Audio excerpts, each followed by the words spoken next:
DJ पाई नुआ circular आनिछि राज्य परिवहन विभाग। नुआ नियम अनुसार डीजे गाड़ी मोडिफिकेशन हेबो नाही, बरंग डीजे रे अलगा लाइट लगे पारिबे नाही, रंगीन झलमल लाइट लागिबो नाही, या सहित 60 डेसिबल अधिक शब्द बाजिबो नाही।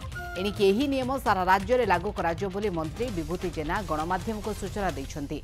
थरे नियम उल्लंघन कले 1 वर्ष जेल 1 लाख जरिमाना लागिबो। बारंबार कले फिटनेस कैंसल करिबो विभाग। डीजे गाड़ी ड्राइवर मिरर रे पछपाख देखि पारुथबा बाध्यतामूलक करा जायछि। लोकंकर स्वास्थ्यर कथा चिंता करा जाय निष्पत्ति निया जायछि। रास्ता रे जीवा आसिबा बेले असुविधा सृष्टि करुछि डीजे गाड़ी, जहा आउ एभଳି हेबो नाही। सेपटे एमभीए नियम अनुसार 182/24 अनुसार जेल और जरिमाना लगाजिबो। 190/02 धारा रे रेजिस्ट्रेशन कराजिबो। नुआ सर्कुलार द्वारा डीजे भितर रे प्रतियोगिता बंद कराजिबो। केवल दुर्गा पूजा पई नुहे सबुदिन पई इ नियम लागू कराजिबो बोली सूचना मिलिछि। डीजे कारणरू बहुत अप्रीतिकर परिस्थिति सृष्टि होगा।